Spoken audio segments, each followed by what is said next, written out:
Hello students. आज हम लोग ना ऑर्गेनिक केमिस्ट्री में एक इम्पॉर्टेंट टॉपिक है, बहुत इंपॉर्टेंट टॉपिक है। एक्चुअली वो ऑर्गेनिक केमिस्ट्री का टॉपिक नहीं है, वो एक्चुअली केमिस्ट्री का टॉपिक है, लेकिन हम लोग पढ़ते हैं उसको ऑर्गेनिक केमिस्ट्री में। तो हम लोग टॉपिक डिस्कस करते हैं। तो that is very much important topic, aromaticity.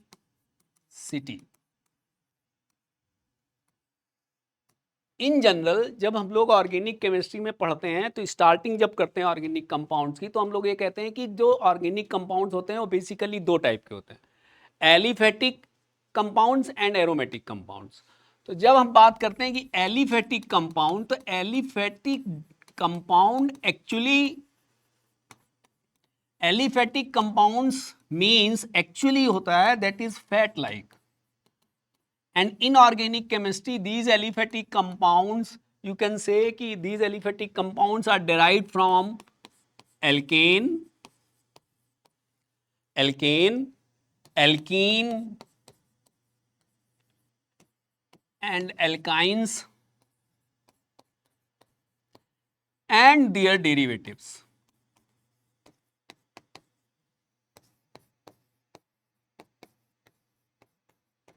अब फर्दर जब हम पढ़ते हैं ऑर्गेनिक केमिस्ट्री में कि सर दो तरह के कंपाउंड हो सकते हैं, जैसे साइक्लिक हो सकते हैं और नॉन साइक्लिक हो सकते हैं। तो यूजली हम ये बोलते हैं कि जब साइक्लिक कंपाउंड होता है और नॉन साइक्लिक कंपाउंड हो सकता है, तो यहाँ पर भी हम बाइफरकेट कर लेते हैं कि साइक्लिक क्या हो सकते हैं, ए साइक्लिक, और साइक्लिक क्या हो सकते हैं कि अगर एलिफेटिक कंपाउंड है तो उस ऐसे साइक्लिक कंपाउंड्स को हम बोलेंगे एलिसाइक्लिक, और अगर वो एरोमेटिक कंपाउंड है ड्यू टू एनी रीजन, तब फिर उसको हम बोलते हैं एरोमेटिक।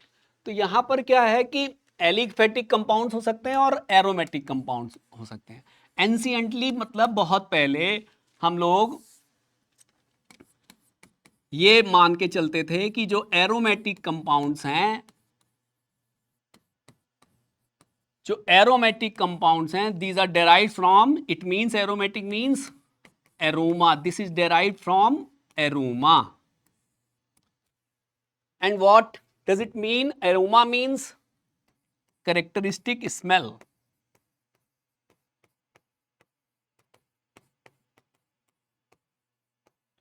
फॉर एग्जाम्पल, जैसे जब हम ऑर्गेनिक केमिस्ट्री पढ़ रहे होते हैं तो स्टार्टिंग हम लोग किससे करते हैं?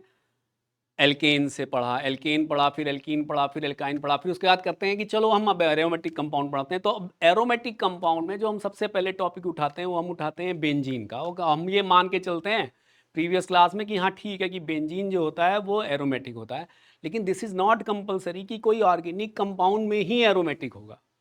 कोई भी केमिकल कंपाउंड, कोई भी केमिकल स्पीसीज एरोमेटिक हो सकता है, बशर्ते कि वो कुछ कंडीशंस को फॉलो करता हो। तो अब यहाँ पर हम लोग देखेंगे कि जो एरोमेटिक कंपाउंड्स हैं, जैसे कि बेंजीन है, बेंजीन एरोमेटिक है, या बेंजीन के डेरिवेटिव्स हैं ये एरोमेटिक हैं। अगर जैसे कि बेंजीन कोई डबल रिंग अगर बेंजीन रिंग की है, फ्यूज रिंग है, वो भी एरोमेटिक हो सकती है, और कोई नॉन बेंजीनाइट कंपाउंड भी एरोमेटिक हो सकता है। तो अब हम लोग ये देखते हैं कि क्या क्या जो बेसिक कंडीशन है कि कैसे कंपाउंड एरोमेटिक हो सकता है। तो हम लोग नेक्स्ट चलते हैं। तो इसमें हम देखेंगे कि what are the basic conditions,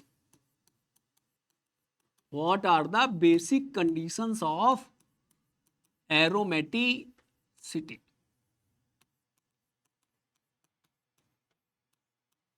the first condition, अगर हम ये बोले कि हम कंपाउंड बोले तो कंपाउंड से ज्यादा अच्छा रखे बोलेंगे कि हम लोग कोई केमिकल स्पीसीज। क्यों?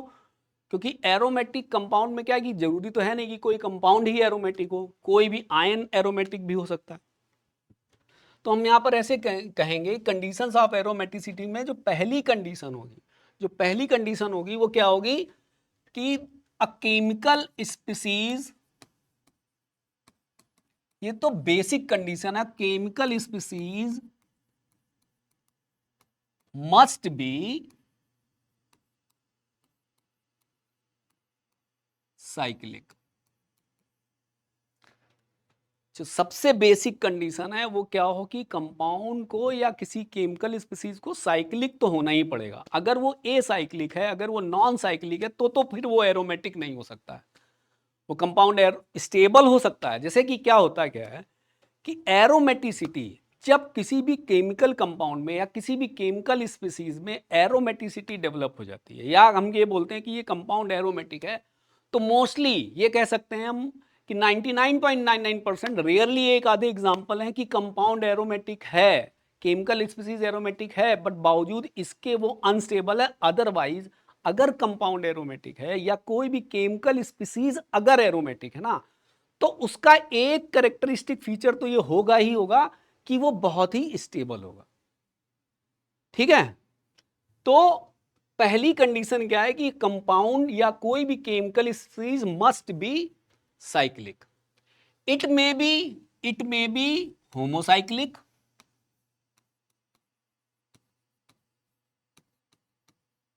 It may be homocyclic.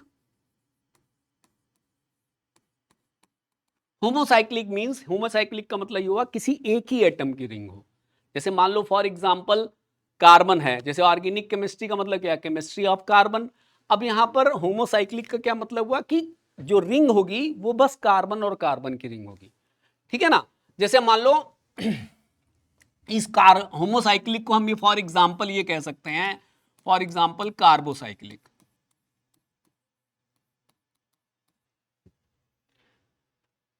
और इट मे बी हेट्रोसाइक्लिक, और it may be heterocyclic. It may be benzenoid, it may be benzenoid or may be non-benzenoid।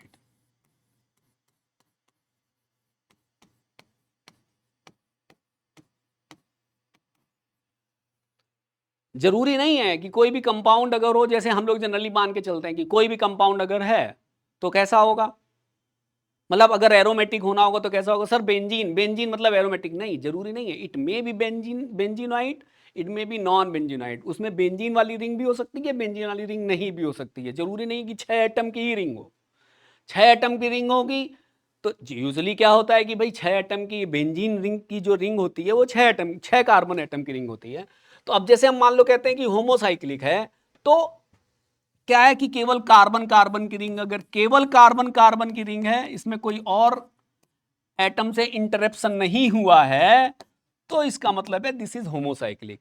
If carbon chain और carbon cycle, if carbon chain और carbon cycle is interrupted by sulfur, oxygen or nitrogen, if carbon cycle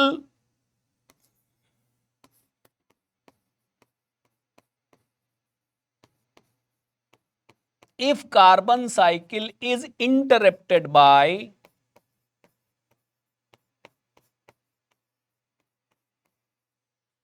atoms like sulphur, oxygen and nitrogen. हम लोग इसको ऐसे करके भी याद कर सकते हैं, सन जो सल्फर, ऑक्सीजन, नाइट्रोजन है, इनको हम यूजली कहते भी हैं hetero atoms. If carbon cycle is interrupted by sulphur, oxygen और nitrogen element, then the ring would be heterocyclic. जैसे फॉर एग्जाम्पल, अब सपोज क्या है कि यहां पर क्या है, ये केवल कार्बन कार्बन कार्बन है, कार्बन की रिंग है। तो ये जो कार्बन की रिंग है, जो ये कार्बन की रिंग है, ये क्या है, ये जो केवल कार्बन की रिंग है ना, इस रिंग में कार्बन के अलावा कोई नहीं आया, रिंग में कार्बन के अलावा कोई नहीं आया। ठीक है, अब ये जो हाइड्रोजन है वो तो रिंग के बाहर है, और पहली बात है हाइड्रोजन रिंग में हो भी नहीं सकता क्योंकि हाइड्रोजन तो मोनोवैलेंट होता है। कोई किसी को भी रिंग बनाने के लिए कम से कम उसके 2 बॉन्ड तो हो। तो होमो, ये तो हो गई होमोसाइक्लिक रिंग। अगर कोई ring is interrupted by sulphur, oxygen और नाइट्रोजन, जो कि हम कह रहे थे कि इनको हम हेट्रो एटम्स बोलते हैं, then the ring would be heterocyclic. जैसे फॉर एग्जांपल ये रिंग है, यहां पर आ गया नाइट्रोजन। ठीक है, अब क्या है कि इसमें टोटल कार्बन की अगर हम बात करें तो टोटल कार्बन इसमें कितने हैं, 5। 5 कार्बन्स आर देयर और 1 nitrogen. 5 carbons are there, carbon की जितनी, कार्बन क्या होता है, टेट्रावैलेंट होता है, तो कार्बन में क्या है कि कार्बन की वैलेंसी है 4, तो यहां पर बाकी remaining valency of carbon is satisfied with hydrogen. और नाइट्रोजन ट्राईवैलेंट होता है, तो नाइट्रोजन की वैलेंसी ऑलरेडी सेटिस्फाइड ट्राईवैलेंट होगा और एक यहां पर लोन पेयर ऑफ इलेक्ट्रॉन होगा। अब ये जो ये रिंग है, जो कार्बन की रिंग है, it is interrupted by nitrogen, then this would be heterocyclic compound. ये जो कंपाउंड है that is heterocyclic.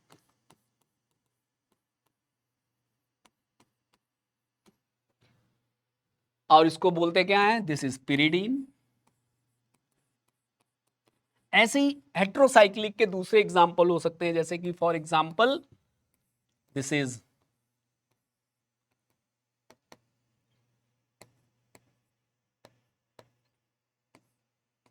furan and this is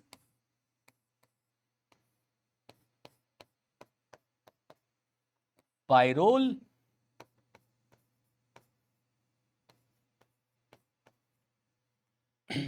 and this is thiophene.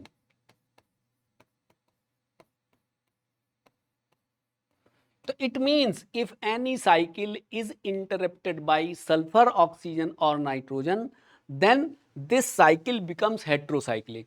Then for example, this pyridine is heterocyclic compound, furan is heterocyclic compound, pyrrole is heterocyclic compound and thiophene is heterocyclic compound. While suppose if we take example this benzene, in benzene is 6-membered carbon cycle only, then this is homocyclic ring.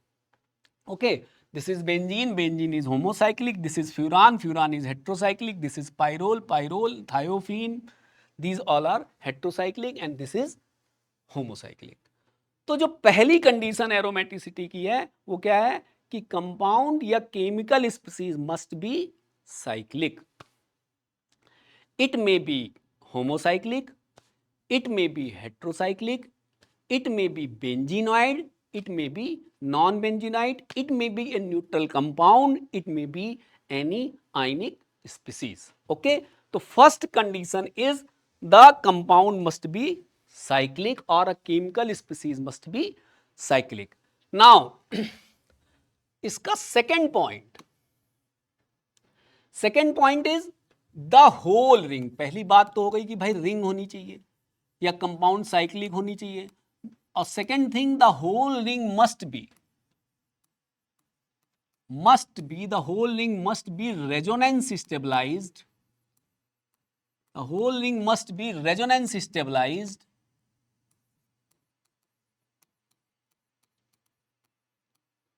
and must be flat or planar.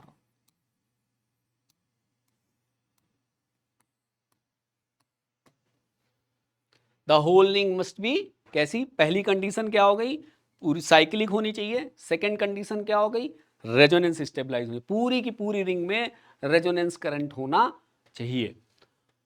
और कैसी होनी चाहिए, ring flat होनी चाहिए, flat planar चपटी, एक ही plane में. Okay, now तो दो कंडीशन हो गई. पहली कंडीशन हो गई साइक्लिक हो, दूसरी कंडीशन हो कि रेजोनेंस स्टेबलाइज हो, पूरी की पूरी रिंग में एक ही प्लेन में हो. अच्छा, अब दूसरी चीज क्या होती है कि अब हम भाई रेजोनेंस कैसे देखेंगे कि किसी कंपाउंड के अंदर रेजोनेंस है. रेजोनेंस वैसे एक अलग टॉपिक है, लेकिन फिर भी एक ब्रीफ व्यू अगर हम दे दें कि व्हाट इज रेजोनेंस, तो रेजोनेंस में तुमको ये ध्यान रखना है कि जैसे रेजोनेंस की 4-5 कंडीशन होती है, इनको इन कंडीशंस को हम कॉन्जुगेशन भी बोलते हैं. तो अल्टरनेट पाई बॉन्ड हो, एक पहली कंडीशन तो ये होती है, बड़ी बेसिक कंडीशन होती है, there would be alternate pi bond.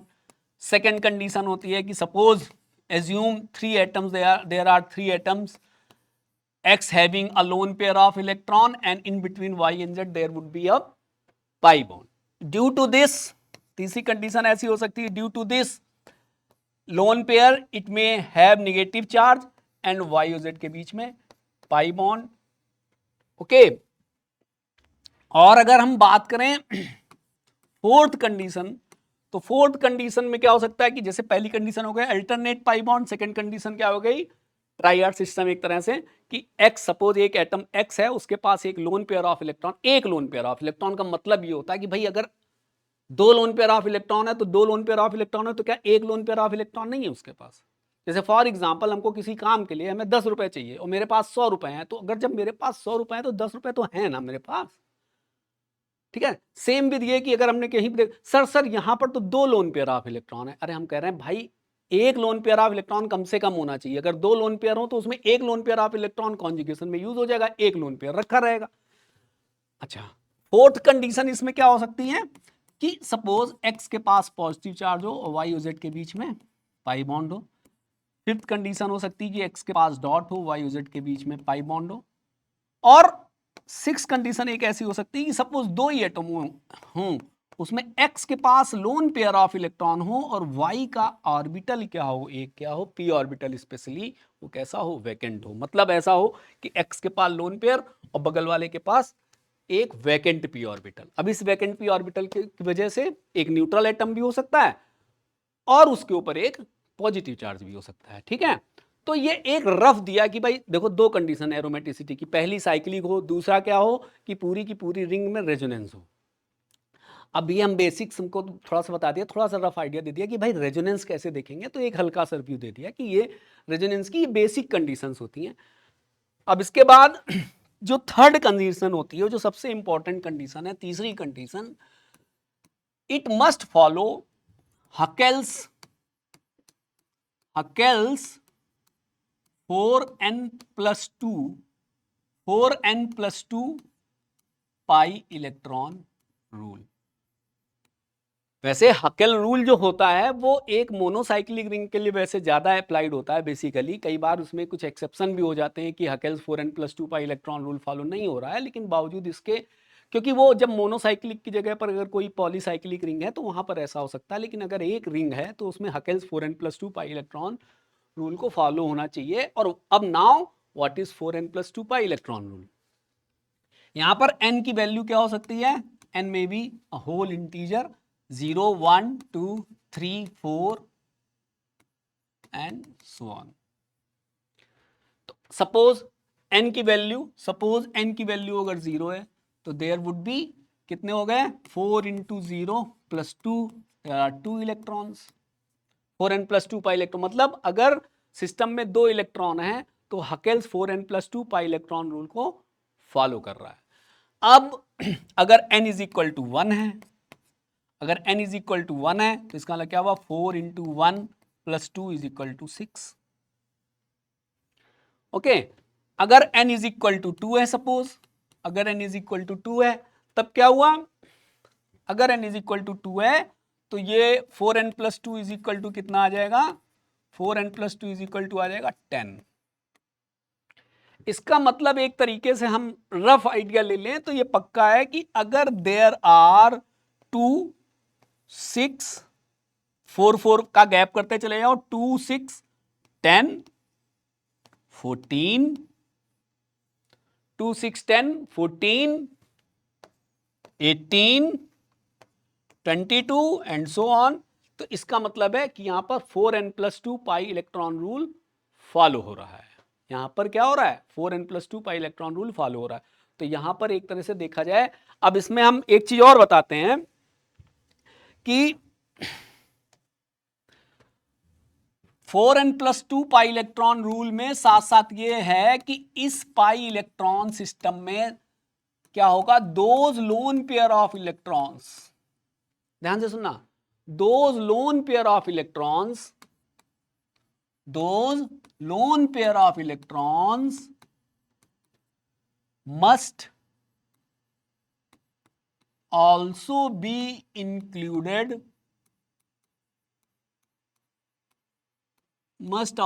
included, without which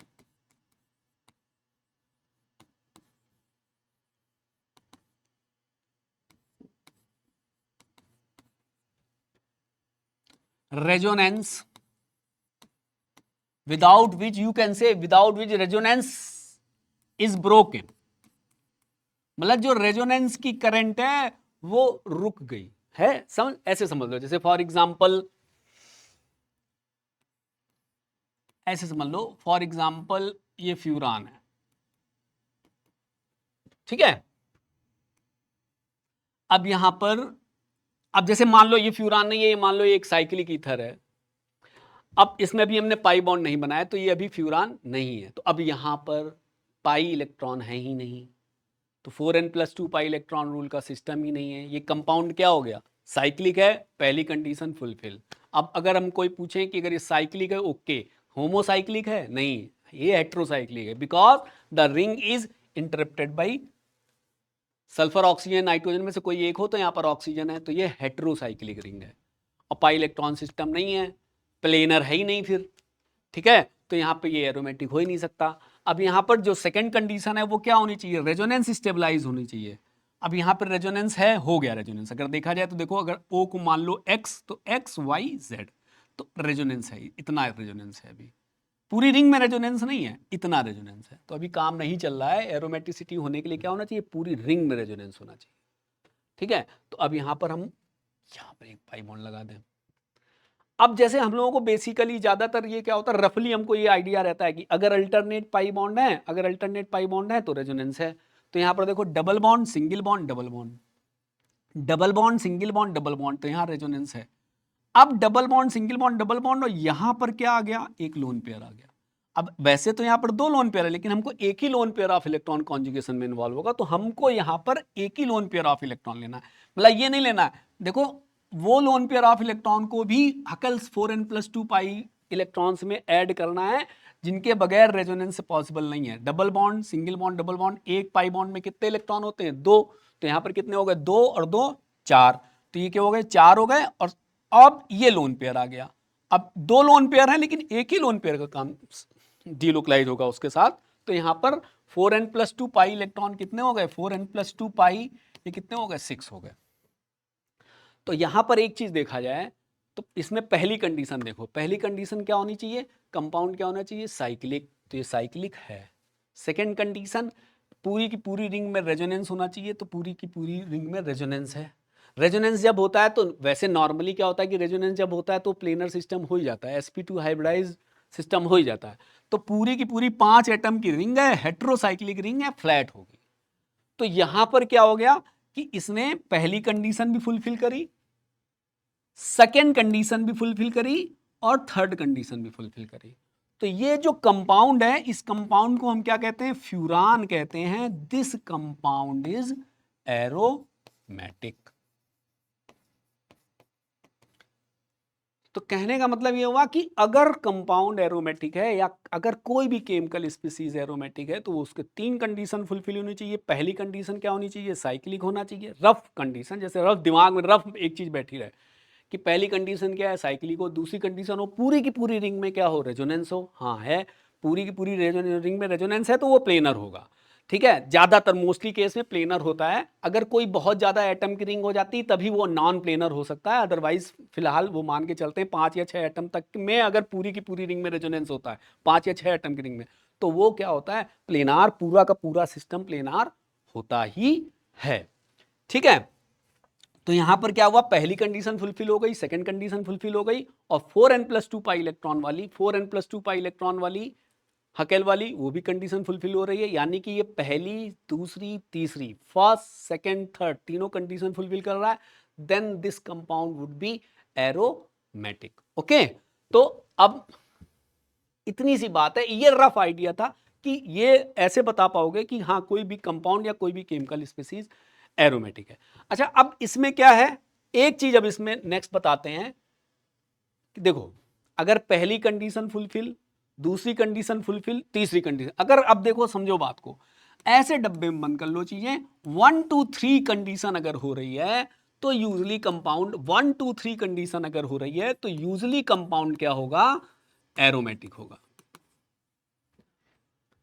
ध्यान से सुनना, 1 2 3 कंडीशन अगर फुलफिल हो रही है तो एरोमेटिक होगा, और पहली कंडीशन है ओके, एरोमेटिक के पूरे चांस हैं एरोमेटिक होने के। सेकंड कंडीशन है भाई वाह अच्छी बात है।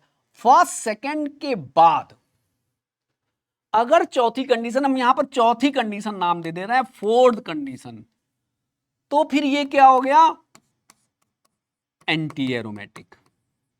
अब बात करोगे सर ये फोर्थ कंडीशन क्या है सर, तो जो फोर्थ कंडीशन है वो जरा ध्यान से सुनो कि फोर्थ कंडीशन क्या है। फिर हम जो फोर्थ कंडीशन है, if there is, fourth condition बता रहा हूं मैं, इफ देयर आर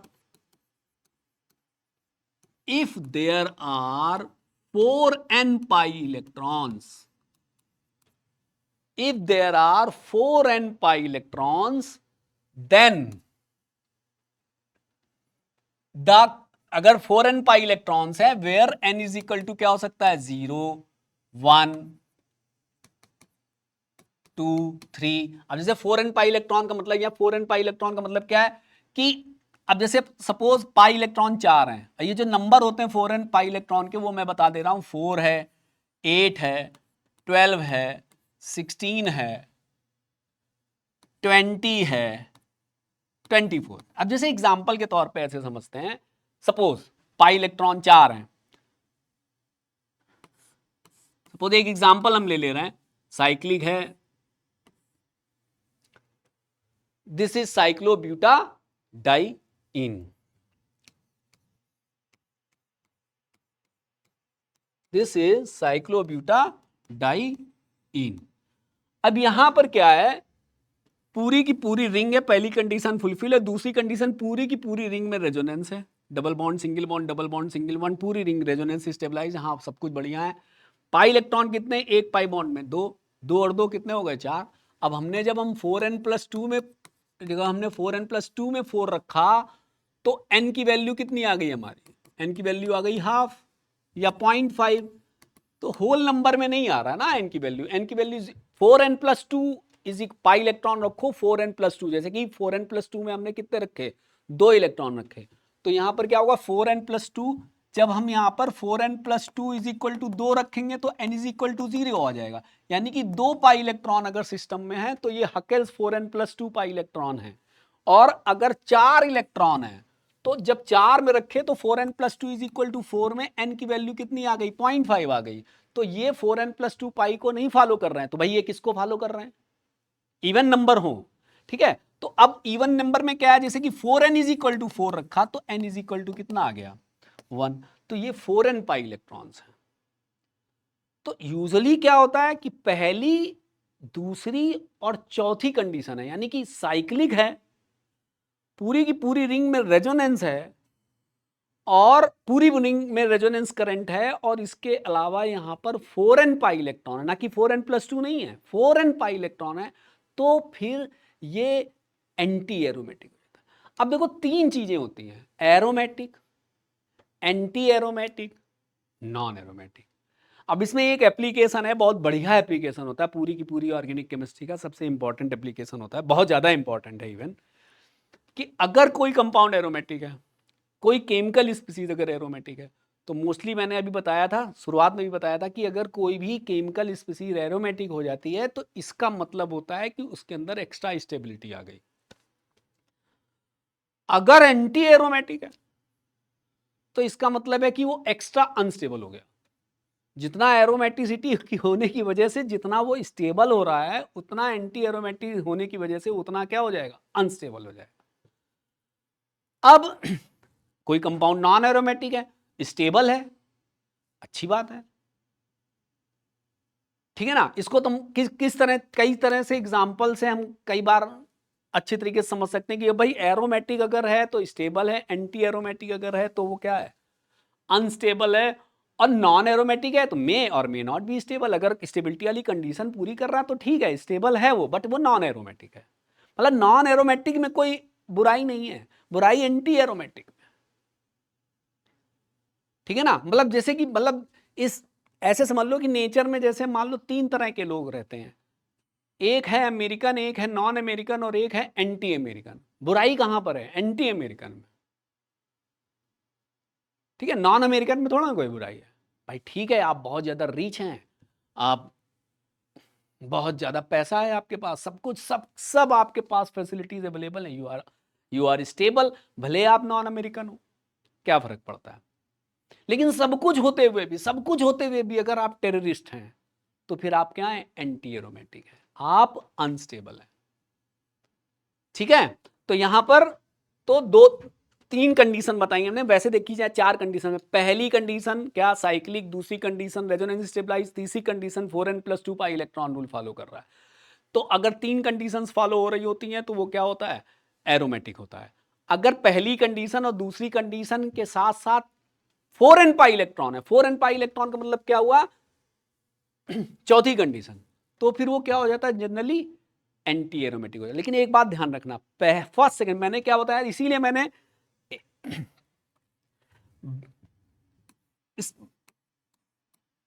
इनसर्किल कर रखा था कि 1, 2 और 3 कंडीशन अगर है तो एरोमेटिक, और अगर 1, 2, 4 है, यानी 1, 2 हो, ऐसा नहीं कि 1, 2 नहीं है, तो 1, 2, 4 अगर है तो एंटी एरोमेटिक, और नेक्स्ट अगर along with 3 और 4, along with 3 और 4, तीसरी कंडीशन भी हो सकती है, चौथी कंडीशन भी हो सकती है, तो ऐसे लिख दे सकते हैं हम इसको, along with 3 और 4, if 1 or 2 or both are absent, then this would be non-aromatic.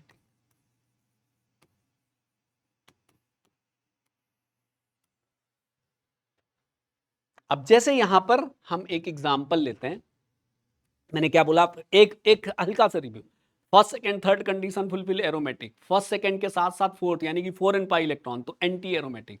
अगर तीसरी प्रेजेंट है, सर 4n+2 पाई इलेक्ट्रॉन तो है यहाँ पर, अरे 4n+2 पाई इलेक्ट्रॉन होने के साथ साथ पहली और दूसरी कंडीशन भी होनी चाहिए। अगर पहले 4n+2 पाई इलेक्ट्रॉन हैं लेकिन पहली और दूसरी कंडीशन ही नहीं है तो फिर एरोमेटिक नहीं होगा। जैसे कि फॉर एग्जाम्पल हम जैसे एक एग्जाम्पल ले लेते हैं कि ये हमने ले लिया बेंजीन। अब बेंजीन क्या है, साइक्लिक है, तो अगर बेंजीन साइक्लिक है तो इसका मतलब पहली कंडीशन फुलफिल हो रही है। अब उसमें अब कोई मतलब नहीं है इसमें कि वो कार्बन की है कि कार्बन की नहीं है, कि कार्बन की जो रिंग है उसमें किसी ना किसी का इंटरेप्शन है, जैसे कि सल्फर ऑक्सीजन या नाइट्रोजन का हो जाए, वो कुछ भी नहीं है। तो यहां पर क्या हुआ, पहली कंडीशन फुलफिल हो रही है। पहली कंडीशन फुलफिल होने के बाद अब नाउ पूरी, अब सेकंड कंडीशन देखते हैं, सेकंड कंडीशन भी फुलफिल है, पूरी की पूरी रिंग में रेजोनेंस है, पूरी की पूरी रिंग में रेजोनेंस है, तो इसका मतलब क्या हुआ, सेकंड कंडीशन भी फुलफिल है। और यहाँ पर पाई इलेक्ट्रॉन कितने हैं, 2, 2, 4 एंड 2, 6, यानी कि फर्स्ट सेकंड थर्ड तीनों कंडीशन फुलफिल है, ये क्या हो गया, एरोमेटिक हो गया।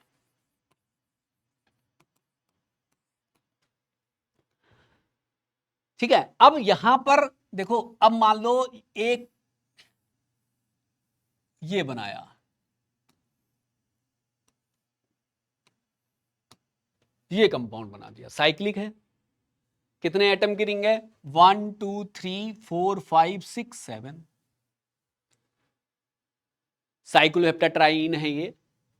इसको एग्जाम्पल भी अगर नेमिंग करनी होंगी तो क्या, 1, 2, 3, 4, 5, 6, 7, तो ये कंपाउंड जो है साइक्लोहेप्टा 1, 3, 5 ट्राइइन। अब यहां पर देखो क्या है, यहां पर पूरी रिंग है, पहली कंडीशन फुलफिल है, रिंग है तो पहली कंडीशन फुलफिल है, और रिंग अगर है तो पूरी पहली कंडीशन फुलफिल है, उसके बाद पूरी की पूरी रिंग में रेजोनेंस नहीं है, पूरी रिंग में रेजोनेंस मतलब पूरी की पूरी रिंग में रेजोनेंस करंट नहीं है। जैसे मतलब एग्जांपल के तौर पे ये देखो, double bond single bond double bond single bond double bond single bond single, अब यहाँ पर लोन पेयर भी नहीं है, यहाँ पर ऐसा भी नहीं है कि यहाँ पर कोई पॉजिटिव चार्ज हो, तो इसका मतलब है कि रेजोनेंस पूरी रिंग में नहीं जा रहा, बस इतने में है। इसका क्या मतलब हुआ कि पहली कंडीशन फुलफिल हो रही है बट सेकंड कंडीशन फुलफिल नहीं हो रही। अब तीसरी हो या ना हो कोई फर्क नहीं पड़ता, तो फिर ये कंपाउंड क्या हो गया, नॉन एरोमेटिक हो गया। तीसरी, अब यहाँ पर तीसरी हो चौथी, जैसे मान लो एक कॉम्बिनेशन देख लो कि सर दूसरी कंडीशन नहीं है, पहली और तीसरी कंडीशन है, अरे तो फिर क्या फर्क पड़ता है उसमें, कंपाउंड क्या हो गया, नॉन एरोमेटिक हो गया।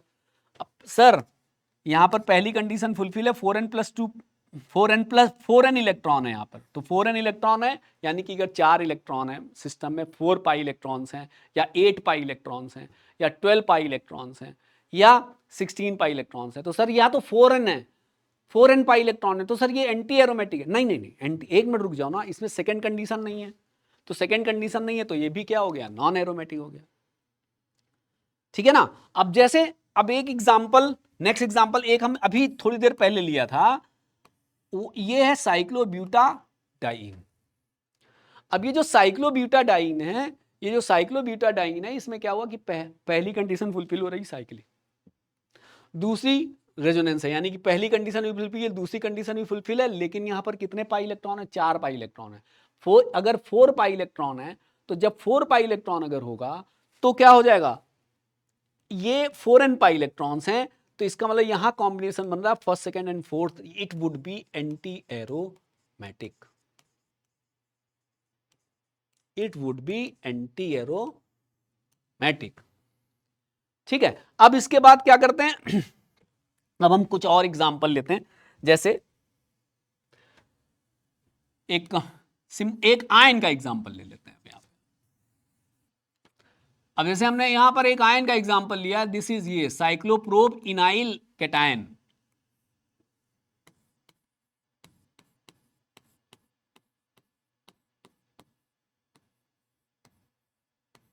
साइक्लोप्रोप इनाइल कैटायन। अब ये साइक्लोप्रोप इनाइल कैटायन में जरा ध्यान से देखो, पहली कंडीशन फुलफिल हो रही है, साइक्लिक है, दूसरी कंडीशन फुलफिल हो रही है, positive charge, second double bond, ठीक है, पूरी की पूरी रिंग रेजोनेंस स्टेबलाइज्ड है, ये कार्बोकेटायन है, sp2 हाइब्रिडाइज है, यहां पर भी sp2 हाइब्रिडाइजेशन, यहां पर भी sp2 हाइब्रिडाइजेशन है, 3 एटम की रिंग है, फ्लैट होगी। अब यहां पर पाई इलेक्ट्रॉन कितने हैं, प्लस चार्ज में तो कोई पाई इलेक्ट्रॉन नहीं है, 2 पाई इलेक्ट्रॉन है, तो यहां पर हमने 4n+2 इज इक्वल टू 2 रखा, तो n इज इक्वल टू कितना आ गया, 0। वाह, ये पहली कंडीशन भी फुलफिल है, सेकंड कंडीशन भी फुलफिल है, थर्ड कंडीशन भी फुलफिल है। तो ये जो कैटायन है cyclopropenyl cation, this is aromatic cation, and if this is aromatic cation it means, and if this is aromatic cation this means it would be highly stable। अब इसमें क्या होता है, कभी कभी छुपा हुआ क्वेश्चन, जैसे कि मान लो इस तरीके भी के क्वेश्चंस होते हैं कि इंटीजर टाइप के हो गए 4 5 या 6 7 6 to 7 केमिकल स्पीसीज दी हुई हैं इसमें कि how many of these chemical species are aromatic और नॉन एरोमेटिक और एंटी एरोमेटिक, इस तरीके का। और कई बार ऐसा होता है कि एरोमेटिसिटी उसमें छुपी हुई है, दिख नहीं रही है, जैसे कि फॉर एग्जांपल अब जैसे हमने ये बोला Cl, साइक्लोप्रोप इनाइल क्लोराइड है ये। अब ये साइक्लोप्रोप इनाइल क्लोराइड है, इस पर अगर हम KOH एक्वस की रिएक्शन कराते हैं तो क्या ये बन जाएगा, बहुत आसानी से, बहुत आसानी से। क्यों बन जाएगा, देखो दो चीजें और भी होती हैं, एक चीज और, ये मतलब पूरी की पूरी whole of the chemistry you can say समझने के लिए बहुत अच्छा है कि देखो जब हम किसी भी केमिकल स्पीसीज को बोलते हैं, थोड़ा सा पूरी साइंस में समझने के लिए सही है कि बहुत बार क्या होता है कि हम लोग किसी दूसरे टॉपिक में ऐसे पढ़ रहे होते हैं कि अगर कोई भी चीज़ स्टेबल है it means it, sir if this is very much stable it means it should be less. हाँ बात तो सही है कि ये लेस रिएक्टिव होना चाहिए क्योंकि वो स्टेबल बहुत है। तो देखो यहाँ पर दो बातें होती हैं कि अगर कोई neutral compound due to any reason stable है it means it is less reactive. अब ध्यान से सुनना मैं क्या कह रहा हूं, अगर कोई इंटरमीडिएट या कोई भी आयन, कोई भी कैटायन या कोई भी एनायन या कोई भी इंटरमीडिएट से it may be free radical, अगर वो स्टेबल है, इफ दैट इज स्टेबल, बोला कि this free radical is very much stable, तो जैसे बच्चे इस तरीके से सर जैसे जनरली नॉर्मली बोलते हैं कि कई बार ऐसे बोलते चले आ रहे हैं ये कंपाउंड तो सर स्टेबल है, तो सर ये कंपाउंड अगर लेस स्टेबल है तो ये लेस रिएक्टिव होना चाहिए, बात सही है। अब यहां पर एक बात ये हुई कई बार हम लोग ऐसे पढ़ते हैं, बहुत पढ़ते हैं हेलोजन डेरिवेटिव में बहुत जगह, या मार्कोनी का रूल में हम लोग ये पढ़ लेते हैं क्या कि कंपाउंड स्टेबल कि इंटरमीडिएट स्टेबल बन रहा है इसलिए ये मेजर प्रोडक्ट होगा। अब बच्चा यहाँ पे ये कंफ्यूज होता है कि अगर इंटरमीडिएट स्टेबल हो रहा है, स्टेबल बन रहा है सर, तो ये मेजर प्रोडक्ट क्यों बन रहा है? क्योंकि अगर इंटरमीडिएट स्टेबल है तो बच्चे के दिमाग में ये बात आती है बच्चों कि सर इंटरमीडिएट स्टेबल है तो ये लेस रिएक्टिव, ये इंटरमीडिएट तो लेस रिएक्टिव होना चाहिए। तो अब मेरी बात सुनो, अगर कोई भी आयन, कोई भी chemical species with free valency due to any reason अगर स्टेबल है, इसका मतलब जानते हो क्या हुआ? इसका फॉर्मेशन इजी है, इसका फॉर्मेशन इजी है। तो अब जैसे यहां पर ये वाली बात आई कि ये वाला बॉन्ड ब्रेक करना है, तो एज्यूम करो कि CCl बॉन्ड ब्रेक करोगे तो हम Cl को कैसे ब्रेक कराएंगे? नॉर्मली Cl को हम कैसे ब्रेक कराएंगे? Cl माइनस की तरह ब्रेक कराएंगे। तो Cl माइनस की तरह ब्रेक कराएंगे तो ये क्या बनता हुआ दिख रहा है? साइक्लोप्रोपिनाइल कैटायन बनता हुआ दिख रहा है, तो ये तो एरोमेटिक है। तो अगर ये एरोमेटिक है इसका मतलब क्या हुआ कि ये बहुत आसानी से बन जाएगा। मतलब ये CCl बॉन्ड डिसोसिएशन एनर्जी बहुत कम होगी, खट से ये वाला बॉन्ड तुरंत टूट जाएगा और साइक्लोप्रोपिनाइल कैटायन बन जाएगी because it is aromatic. Same एक क्वेश्चन इसी में लेते हैं कि किसी ने कहा कि सर ये वाला हाइड्रोजन एसिडिक है, ये वाला हाइड्रोजन एसिडिक है कि नॉट एसिडिक है या नॉन एसिडिक है? हम ये कहेंगे ये वाला हाइड्रोजन भाई साहब बिल्कुल एसिडिक नहीं है। वाई इट इज नॉट बिल्कुल एसिडिक नहीं है? सोचो, अगर हमने यहां से H+ निकाला, एज्यूम करो, रफ में एज्यूम करो, शुरुआत में प्रैक्टिस ऐसे ही करेंगे, रफ में एज्यूम करेंगे, बाद में मन ही मन में कर लेंगे। H+ इसको हटाया तो यहां पर ये ऐसे बना, ये this is cyclopropenyl anion, this is cyclopropenyl anion. अब यहां पर देखो क्या है, पूरी की पूरी रिंग में रेजोनेंस है, पूरी की पूरी रिंग में रेजोनेंस है, और ये रिंग में क्या है? Pi bond, single bond, lone pair. हमने यहां पर शुरुआत में बताया था हकेल्स 4n+2 पाई इलेक्ट्रॉन में कि वो लोन पेयर ऑफ इलेक्ट्रॉन भी इंक्लूड करना है जिसके बगैर रेजोनेंस पॉसिबल नहीं है, रेजोनेंस करंट पॉसिबल नहीं है। तो यहाँ पूरी की पूरी रिंग में रेजोनेंस है, लेकिन साथ ही साथ यहां पर अब इस लोन पेयर ऑफ इलेक्ट्रॉन को अगर हम जोड़ेंगे तो यहां पर पाई इलेक्ट्रॉन कितने आ जाएंगे? 4। तो ये 4n पाई इलेक्ट्रॉन हो जाएंगे। तो जब ये 4n पाई इलेक्ट्रॉन हो जाएंगे तो ये एंटी एरोमेटिक हो जाएगा। अब भाई एंटी एरोमेटिक का मतलब होता है हाईली अनस्टेबल। तो इसका मतलब ये हुआ कि अगर हम ये H+ को यहां से रिमूव करेंगे तो जो इसका कॉन्जुगेट बेस बन रहा होगा दैट इज हाईली अनस्टेबल। अगर ये हाईली अनस्टेबल है तो इसका मतलब ये तो ठीक से बनेगा नहीं, ये अपने पास से H+ छोड़ेगा नहीं, बहुत अच्छे से उस H+ को बहुत अच्छे से पकड़े रहेगा, क्योंकि बगैर H+ के तो ये एंटी एरोमेटिक हो जाने वाला है, भयंकर अनस्टेबल हो जाने वाला है, तो ये H+ को नहीं छोड़ेगा। तो इसका मतलब क्या हुआ कि ये कंपाउंड एसिडिक, इसका हाइड्रोजन एसिडिक नहीं होगा, because by the removal of H+, because by the removal of H+, the chemical species formed would be anti aromatic. तो इसका बनना बहुत मुश्किल है। यहां पर एक छोटा सा एग्जांपल और दे देते हैं, जैसे यहां पर एक साइक्लोऑक्टाटेट्राईन का एग्जांपल आता है। तो साइक्लोऑक्टाटेट्राईन प्लीज ये नॉन एरोमेटिक होता है because it is non planar, because it is non planar.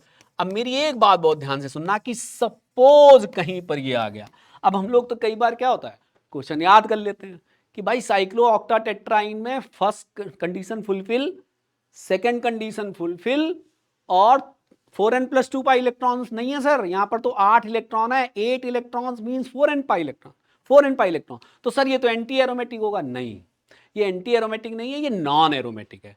पहली कंडीशन फुलफिल है यहां पर, चौथी कंडीशन है बट इसमें सेकंड कंडीशन नहीं है। साइक्लोऑक्टाटेट्राईन प्लेनार नहीं होता, ये नॉन प्लेनर होता है, इसका स्ट्रक्चर टब शेप्ड होता है, टब शेप्ड स्ट्रक्चर होता है इसका, और ये नॉन प्लेनर होता है।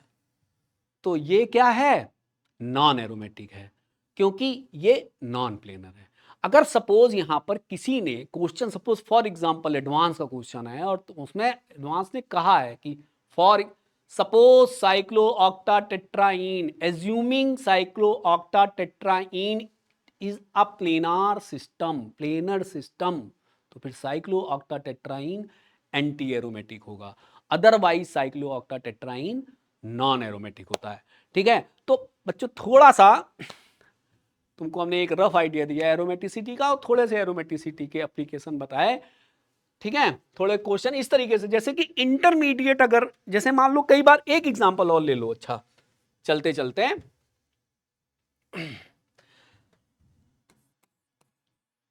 अब जैसे ये है, अब देखो जैसे ये है, अब इस कंपाउंड में, अब इसमें अगर कहेंगे बात कि अब देखो अभी हमने क्या बताया था, इस वाले एग्जांपल में क्या बोला था कि इसका हाइड्रोजन एसिडिक नहीं है, क्यों? क्योंकि यहां पर क्या बन जाने वाला है, एंटी एरोमेटिक।